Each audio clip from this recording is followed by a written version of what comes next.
નર્મદા લાઈવમાં તમારું સ્વાગત છે। બોર્ડની પરીક્ષાના પ્રથમ દિવસે જ ડેડિયાપાડામાં ભારતીય જનતા પાર્ટી દ્વારા આદિવાસી ગૌરવ દિવસના મહાસંમેલનનું આયોજન કરી દિગ્ગજ નેતાઓએ રેલી કાઢી રોડ શો કરતા ધારાસભ્ય ચૈતર વસાવાએ આ મુદ્દે ભાજપના નેતાઓ પર કટાક્ષ કરતા આવું કહ્યું હતું। વર્ષ 2026-27નું જે અંદાજપત્ર રજૂ થયું છે એ બજેટ પર ચર્ચા કરવાનો આજે બીજો દિવસ છે। ગુજરાતની જનતાના પ્રશ્નોની ચર્ચા કરવાનો આજે ખૂબ મહત્વનો ગૃહનો દિવસ છે। એ જ પ્રકારે 10મા ધોરણ અને 11મા ધોરણની આજેથી બોર્ડની પરીક્ષાઓ ચાલુ થઈ રહેલી છે। ત્યારે આપણા રાજ્યના નાયબ મુખ્યમંત્રી શ્રી, આદિજાતિ મંત્રી શ્રી, રાજ્ય કક્ષાના મંત્રી શ્રી અને ભારતીય જનતા પાર્ટીના સાંસદો અને ધારાસભ્યએ ડેડિયાપાડામાં બોર્ડની પરીક્ષા આપતા કેન્દ્રોની બાજુમાંથી જ સુપરસ્ટાર બેન્ડ બોલાવીને ખૂબ મોટો વરઘોડો કાઢ્યો છે। નાયબ મુખ્યમંત્રી એમના મંત્રીઓને કદાચ બાળકોની ચિંતા હોત તો બોર્ડની પરીક્ષા આપનારા બાળકોના કેન્દ્રની નજીક આજે લોકો વરઘોડો નહીં કાઢત, પણ એમણે ત્યાં વરઘોડો કાઢ્યો છે અને બોર્ડ પરીક્ષા આપનારા વિદ્યાર્થીઓને ડિસ્ટર્બ કરવાનું કામ કર્યું છે। ત્યારે મેં આ નાયબ મુખ્યમંત્રી સહિત એમના નેતાઓને, એમની સરકારને કહેવા માંગુ છું, 30 વર્ષથી ગુજરાતમાં તમારી સરકાર છે। જો તમે તમારી સરકારમાં કામ કર્યા હોત તો આજે તમને ડેડિયાપાડામાં વરઘોડા કાઢવાની નોબત નહીં આવત। આજે ડેડિયાપાડામાં માન્ય નરેન્દ્રભાઈ મોદી સાહેબ આવ્યા નવેમ્બરમાં અને એની પછી તરત તમને વરઘોડા કાઢવાની શું જરૂર પડી છે?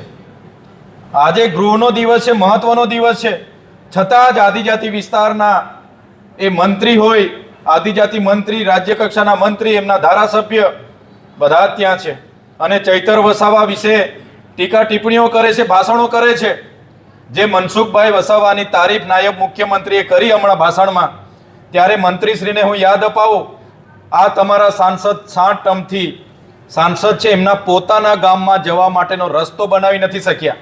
એમના ગામ જૂના રાજના રસ્તા માટે મારે ત્યાંથી પદયાત્રા કરવી પડી, સન્માન્ય ગૃહમાં પણ એ મુદ્દો લાવવો પડ્યો।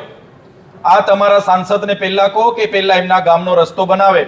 જે ગણપત વસાવાની તમે વાત કરો છો, એ ગણપત વસાવા જ્યારે આદિજાતિ મંત્રી હતા ત્યારે જ આદિજાતિઓના ખોટા પ્રમાણપત્ર એમણે મેળાવડા કરીને બિન આદિવાસીઓને આપ્યા છે, જેના કારણે આજે નોકરી હોય કે રાજકીય અનામત પર આદિવાસીના અધિકારો જ્યાં હોય છે એનો કોટા હોય છે। બિન આદિવાસી લાખો લોકો આજે નોકરીઓમાં જોડાઈ ગયા, આજે શિક્ષણમાં જોડાઈ ગયા, આજે ચૂંટણીઓ પણ બિન આદિવાસી લોકો રિઝર્વ બેઠકો પરથી લડે છે।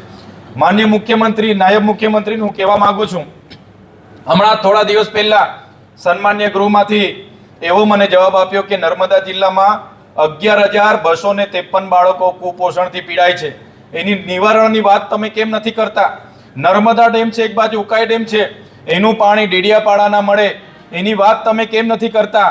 અમારા ડેડિયાપાડા અને નર્મદા જિલ્લામાં 5,630 ખેડૂતોની જંગલ જમીનોના સનતો પેન્ડિંગ છે, એને આપવાની વાત તમે તે કેમ તમારી ભાષણમાં નહીં કરી? ત્યાં મનરેગામાં ખૂબ મોટું કૌભાંડ થયું અને લોકોને રોજગારી છેલ્લા 2 વર્ષથી નથી મળી। નર્મદા જિલ્લામાં એક જોબ કાર્ડ પર માત્ર 1 વર્ષમાં 18 દિવસની સરેરાશ રોજગારી મળી છે, તો એના માટેની વાત તમે તમારી સ્પીચમાં કેમ કરતા નથી? હમણાં સન્માન્ય ગૃહમાં 3 દિવસ પહેલા મને જવાબ મળ્યો કે નર્મદા જિલ્લામાં 149 શિક્ષકોની ઘટ છે, નર્મદા જિલ્લામાં 145 શાળાઓ એક શિક્ષકથી ચાલે છે, એની વાત તમે તમારા સ્પીચમાં કેમ નથી કરતા? મારે માનનીય નાયબ મુખ્યમંત્રીશ્રીને પૂછવું છે કે જે પણ તમારી સાથેના લોકોએ કૌભાંડો કર્યા છે, બુટલેગરો છે, ધંધા સાથે જોડાયેલા છે, એમને અટકાવવા માટેની તમારી સ્પીચમાં કેમ તમે ભાષણ નથી કરતા?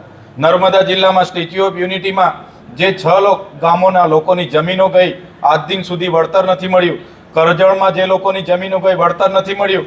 ઉકાઈના ડેમમાં જે લોકોની જમીનો ગઈ, એમને વળતર નથી મળ્યું। તો તમારી સરકાર 30 વર્ષથી છે, તો કેમ તમે વળતર નથી આપ્યું?